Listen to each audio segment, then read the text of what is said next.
Welcome to Preeminent Test Prep. Today I'll be taking you through the Math No Calculator section of SAT Practice Test 7. I'll be showing you how to move efficiently through this section and how to recognize patterns on the SAT Math section to hopefully improve your score. Make sure to subscribe as we'll be releasing videos on every section of all 10 College Board released practice tests. Now, let's get started. Question 1. The equation above relates the number of minutes, x, Maria spends running each day, and the number of minutes y she spends biking each day. In the equation, what does the number 75 mean? Alright, well, we know that 75 is equal to the amount of minutes, x, that she runs, plus the amount of minutes, y, that she bikes.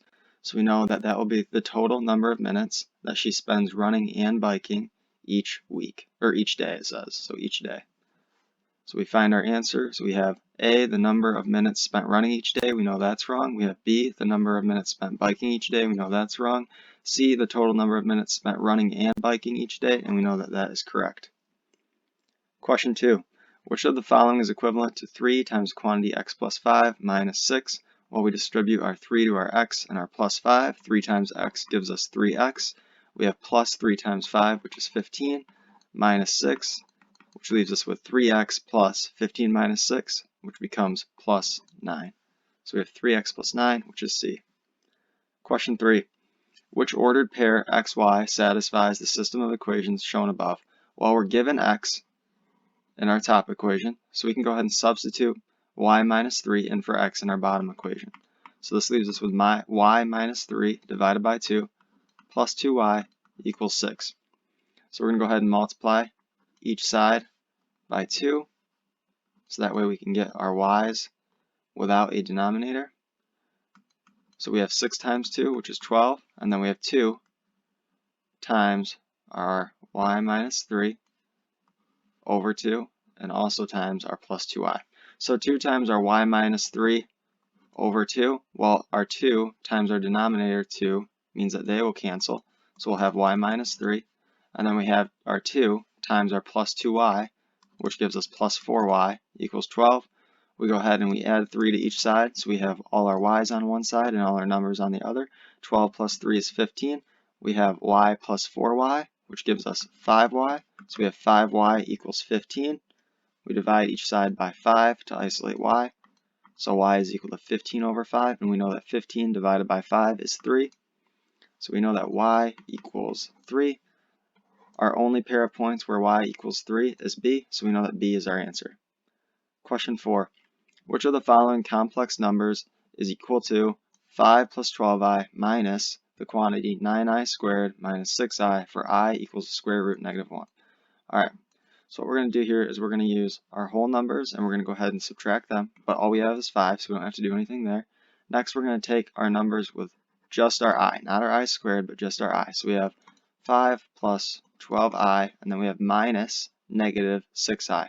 Well, we know that minus a negative is the same as adding a positive, so we'll have plus 6i. And now we have our minus 9i squared, which is just minus 9i squared. Now we can go ahead and simplify our equation here. So we will have minus 9i squared. Well, we know that I squared, and I'll write this over here. We know I squared equals negative 1. So if we plug in our negative 1 for our I squared here, we get negative 9 times negative 1, which gives us positive 9. Okay, so now we have positive 9, and now we have our plus 5 from right there. We have plus 5, and now we have plus 12i plus 6i. Well, we know that 12i plus 6i is 18i, so now we have 9 plus 5 plus 18i, which will give us 9 plus 5, 14 plus 18i, which is D. Question 5. If f of x equals x squared minus 6x plus 3, all divided by the quantity x minus 1, what is f of negative 1? Well, f of negative 1 just means that we're putting in negative 1 for our x value. So we'll have negative 1 squared minus 6 times negative 1 plus 3, all divided by negative 1 minus 1. Alright, well, we know that negative 1 squared gives us 1. And we know that we have minus 6 times negative 1. Well, minus 6 times negative 1 gives us plus 6. So we have 1 plus 6, and then we have plus 3 all divided by negative 1 minus 1. We know that negative 1 minus 1 gives us negative 2. We have 1 plus 6, that's 7. 7 plus 3, that is 10. So we have 10 over negative 2, which is equal to negative 5. So our answer will be A. Question 6. A company that makes wildlife videos purchases camera equipment for $32,400. The equipment depreciates in value, which means it loses value, at a constant rate for 12 years, after which it is considered to have no monetary value, so it's worth nothing. How much is the camera equipment worth 4 years after it is purchased? Well, I know 4 years after it's purchased divided by our 12 years over which it loses value means that it will have lost 1/3 of its value, right? So if it loses 1/3 of its value, so we have 3 over 3 to represent 1 as its initial value. If it loses 1/3 of its value, we know it still has 2/3 of its value left. So if we want to find how much it's worth, we can go ahead and multiply the 2/3 of its value it has left by how much it's worth at the beginning, which is 32,400. 2 times 32,400 gives us 64,800 divided by 3. And now what we can do is we can actually look at our answer choices and we can just think 64,000 is about 60,000. So 3 times 20,000, and it's going to have to be over 20,000 because we have 64,000. So that gets us A and B eliminated. Now we're looking at C and D. We recognize that D is about 30,000, and if we were to multiply 3 by 30,000, we'd get about 90,000, which isn't close to 64,800. So we could actually get rid of D, and we'd see that C is the only one that's about in the range of what we'd expect by doing our division, so we'd answer C. But if we really wanted to make sure we were correct, we'd go ahead and put 3 outside of our box so we can divide, and we'd have 64,800 in the box. Next we do 3 times what equals 6, well 3 times 2 equals 6. So then we go ahead, 6 minus 6, we get 0, so we drop our 4 down. 3 goes into 4 one time. Then we have 4 minus 3. 4 minus 3 leaves us with 1. 4 minus 3 leaves us with 1. 3 can't go into 1, so we drop our 8 down. 3 goes into 18 6 times, because 6 times 3 is 18. Right, now we have 0. 3 goes into 0 0 times, so we drop our next 0. Goes into that 0 times, drop our next 0, and it goes into that 0 times. So we have 21,600, which is C. Question 7. Which of the following is equivalent to the expression above?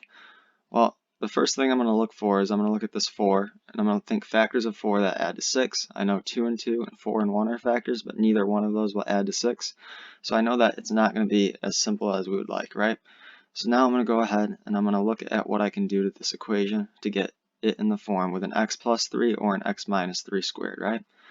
So I know that if I were to do x plus 3 squared, that I would end with x plus 3 times x plus 3, which would give me x squared, and then I have plus 3x, so plus 6x, and then I have plus 9. So I see I have my x squared plus 6x, which I know that I need, but I have plus 9 here, right? Well, I need plus 4, so I'd have to subtract 5. So now I can see that I have x plus 3 squared minus 5, which is B. Question 8. Ken is working this summer as part of a crew on a farm.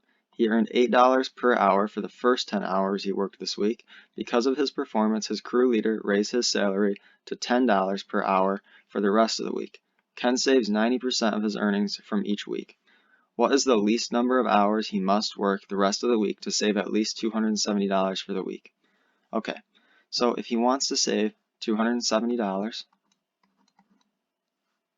then if he's saving 90% of his earnings, we can divide 270 by 0.9 to find how much he must make, because he's only saving 90%, but he wants to save at least 270. So if we can go ahead and do this, we'd go 0.9 and then 270. We see that 9 goes into 27 3 times. 3 times 9 gives us 27, so we have nothing left. And now we would go ahead and we'd drop our 0. We'd see that 9 goes into 0 0 times, and then we have to drop another 0. And we see that 9 goes into 0 again, 0 times. So we see we have 300, right? So 300 is how much he must earn in a week.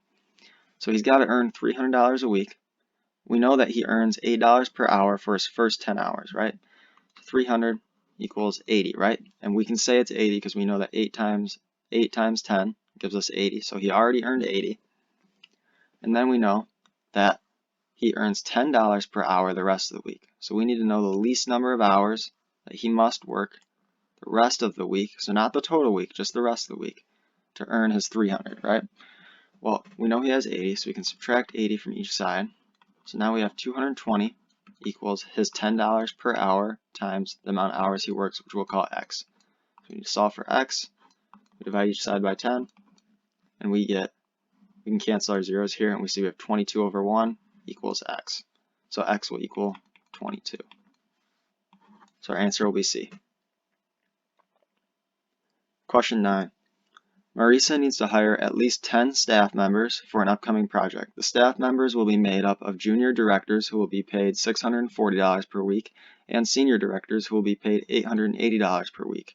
Her budget for paying the staff members is no more than $9,700 per week.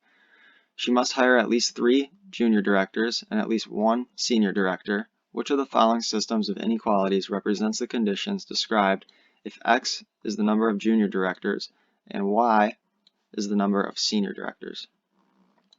Alright, so we're going to go ahead and write our equation. So we know our junior directors, which are X, will be paid $640 per week. So we have 640X. And then we know that our senior directors will be paid $880 per week. And we know that they're represented by Y. And we know that she can only pay them up to $9,700. So she can't pay them any more than $9,700. So we know $9,700 has to be greater than what she pays them. So now we can go ahead and we can look at A, B, C, and D and find which equation matches with ours and which ones don't, and we can eliminate the ones that don't match with our first equation.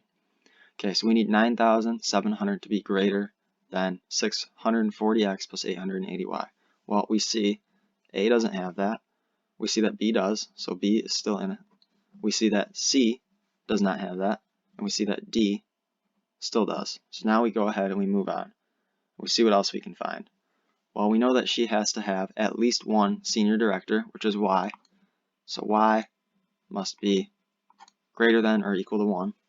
So now we go ahead and we see between B and D, which one has it? Well, Y must be greater than or equal to 1. We see that B does, but we see that D does not, right? So that's not correct. So we can go ahead and X that out, X out D, and we know that B will be our answer. Question 10. In the equation above, A, B, C, and D are constants. If the equation has roots -1, -3, and 5, which of the following is a factor of ax cubed plus bx squared plus cx plus d? Well, they're giving us our roots, and we know our roots are our zeros, right? So we know that if our roots are -1, we know a factor would be x plus 1, right? And this is because if we were to set that equal to 0, we'd subtract 1 from each side, and we'd see that x would equal -1. So we know that our factors are just going to be our roots, but the inverse, right? So if it's -1, our factor would be x plus 1. If it's -3, a factor would be x plus 3. And if it's 5, a factor would be x minus 5. So now we go ahead, we look for which equation we have is found in our answer choices. We see x minus 1, which isn't in one of our answers. We have x plus 3, which isn't shown in one of our answers. We see we have x plus 1, which is shown. So we know x plus 1 will be our answer, and our answer will be B. Question 11.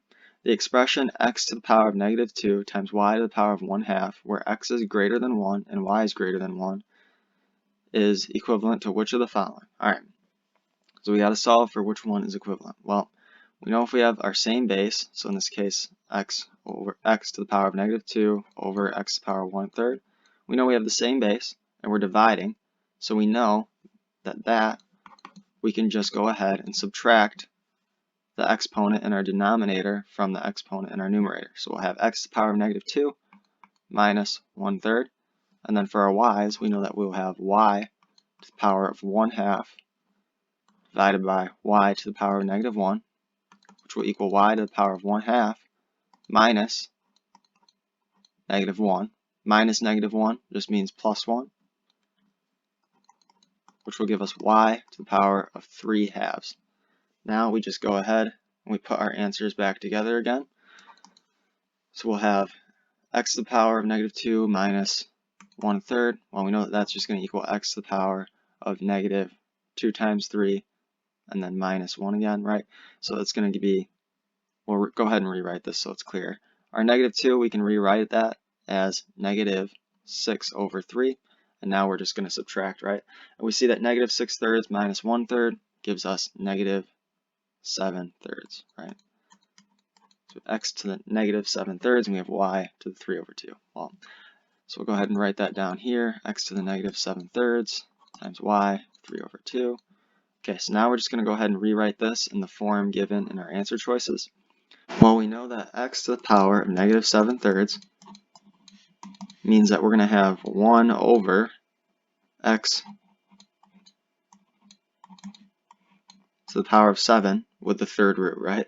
And this is because our denominator gives us what root we're going to have. So in this case, our denominator of our exponent's 3, so we'll have the third root, and our numerator will give us what x is to the power of inside of that root.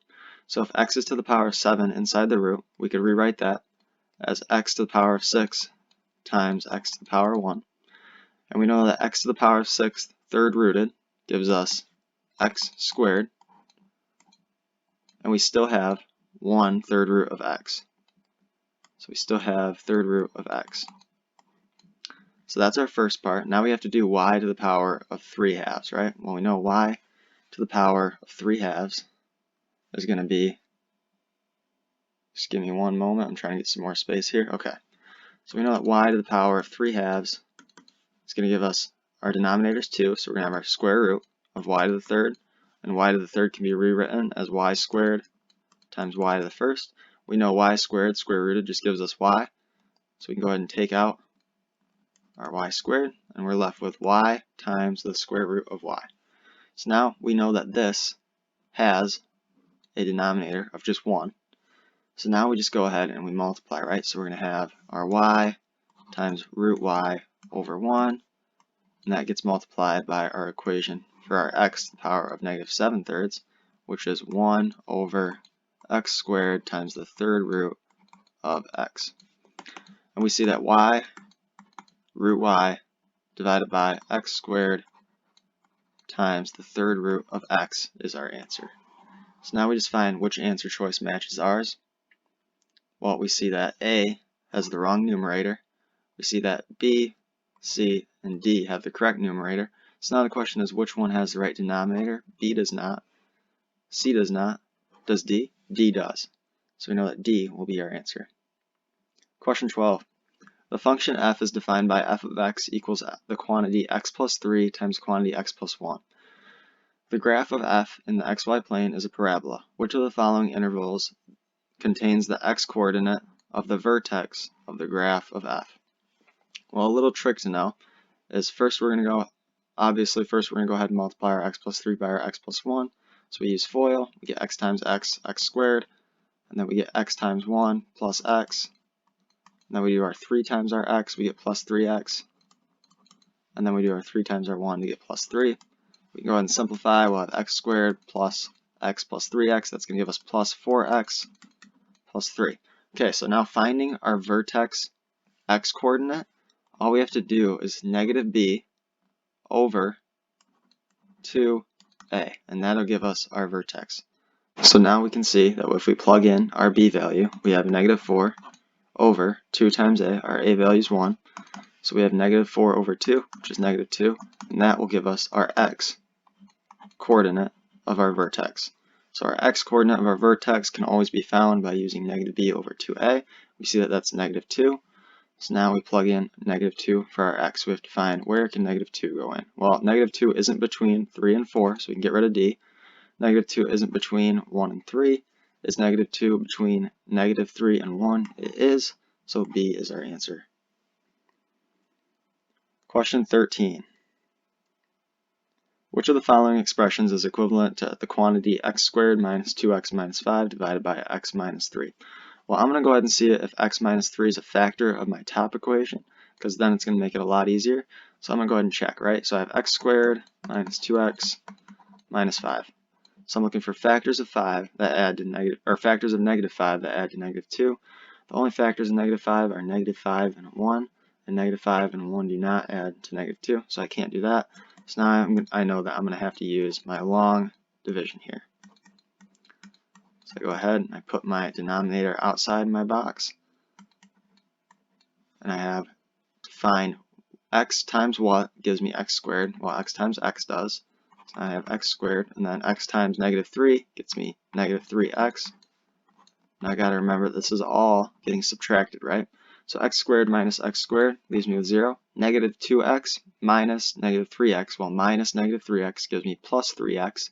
So negative 2x plus 3x gives me plus x. Alright, x times what gets me plus x? Well, x times 1 does.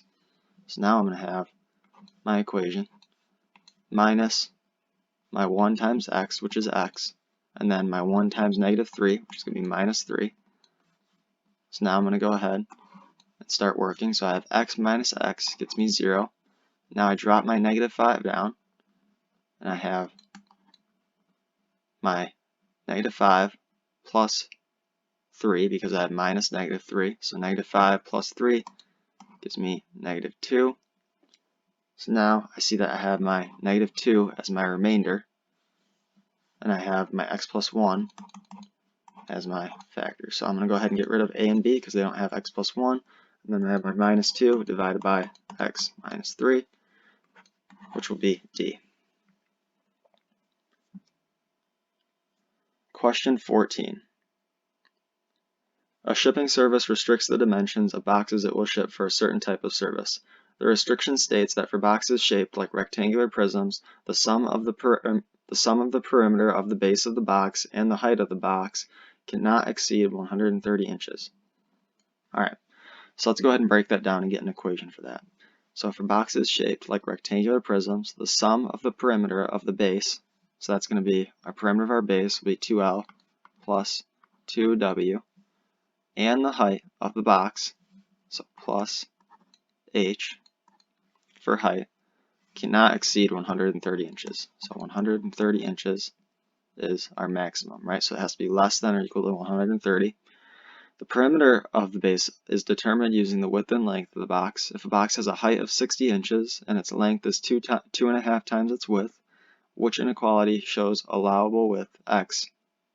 So our width will be represented by x, so we're going to go ahead and take out our w, put in x, because that's what it's giving us, in inches of the box. Well, okay, so we know our height's 60, so go ahead and replace h with 60. And we're told that our length is 2.5 times our width, so L equals 2.5x. Well, now that we have that, we can go ahead and plug in 2.5x for L. So we'll have 2 times 2.5x.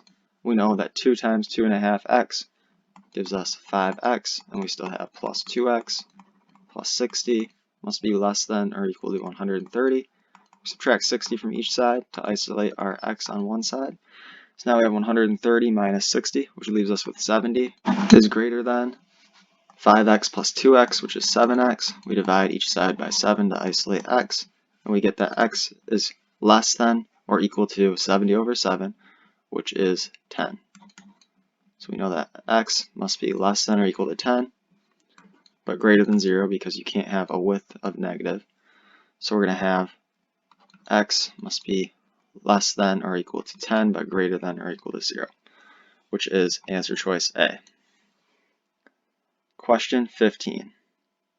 The expression 1/3 x squared minus 2 can be rewritten as a 1/3 x minus k times x plus k, where k is a positive constant.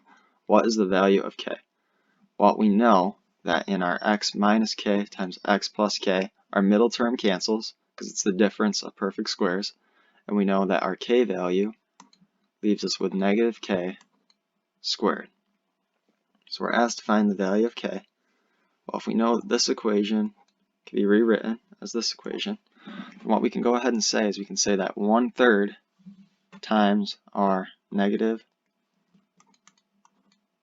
k squared will equal our -2. So equals -2. So now we go ahead and multiply, and we get -1, or we're going to go ahead and multiply each side by 3, so we can get -k squared, right? So we multiply each side by 3.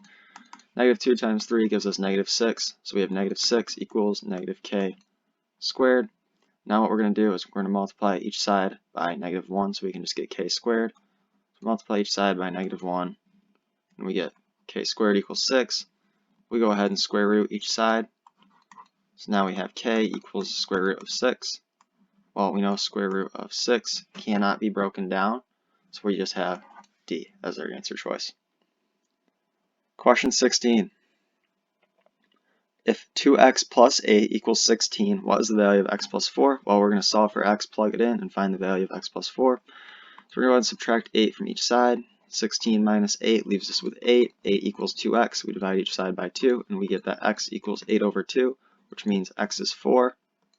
Now we go ahead and plug in 4 for x up here, and we get 4 plus 4, which is equal to 8. So our answer will be 8. Question 17. In the figure above, line MQ and line NR intersect at point P. NP equals QP, so N to P equals QP, and MP equals PR. So then MP equals PR. What is the measure in degrees of angle QMR? So we need to solve for angle X right here. Disregard the degree symbol when gridding your answer. Alright, so we have angle 60 and angle 70 here. Well, we know our angle right here is going to be 180 minus 60 because it follows a line, which means it has to be 180. And we have 60 over here. 180 minus 60 gives us 120. So we know our angle there will be 120. Now we know that this is an isosceles triangle because we have two sides that are the same. What we know about an isosceles triangle is that our angle at M and R will be the same, right? Our angles where our equal lengths meet our hypotenuse will be the same. So we can go ahead and say that 180, which is the amount of degrees in a triangle, minus our 120, divided by 2, because it's evenly split between angle M and angle R, or angle PMR and angle PRM, will give us our X, right? So we know 180 minus 120 is 60. 60 divided by 2 is 30. So 30 gives us our angle X, which means our answer is 30. Question 18. The number of radians in a 720 degree angle can be written as a pi, where a is a constant. What is the value of a? Alright, this question, they just want to make sure you know that 360 degrees equals 2 pi radians, right? Now we know 360 times 2 gives us 720. We know 2 pi times 2 gives us 4 pi. Therefore, we know our answer. We're asked for the value of a. The value of a here is going to be 4 pi, right? So 4 will be our answer. The value of a will not be 4 pi. I'm sorry, I misspoke. The value of a will be 4 because our answer is written in a pi. Question 19. The graph of a line in the xy plane passes through the point 1, 4 and crosses the x-axis at point 2, 0. The line crosses the y-axis at point 0, b. What is the value of b? Alright, so we have a lot of points here, so we're going to have to dissect this question down.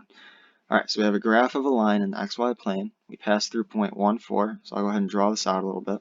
So we got point 1 here, we got point 4 here, right? Now it crosses the x-axis at the point 2, 0. So 2, 0. Alright, next, the line crosses the y-axis at point 0, b. Okay, here we go. This will be 8. So this is going to be point 0, and then b is our question. Well, we can go ahead and see that from points 1 to 4 to 2 to 0, we're going to go ahead and do rise over run to determine our slope, okay? Alright, well we know that we're going from 1 to 2, so we have an increase in our run of 1, and we're going from 4 to 0, right? So we're going from 4 to 0, so we'll do our new minus our old. So we see we're getting negative 4 over 1, so negative 4, right? And we can see this in our graph here. We see we went down 4 as we went from 1 to 2. So now we're asked for the value of b, which is going to be our y-intercept. Well, as we can see, we went down 4 from going 1 to 2.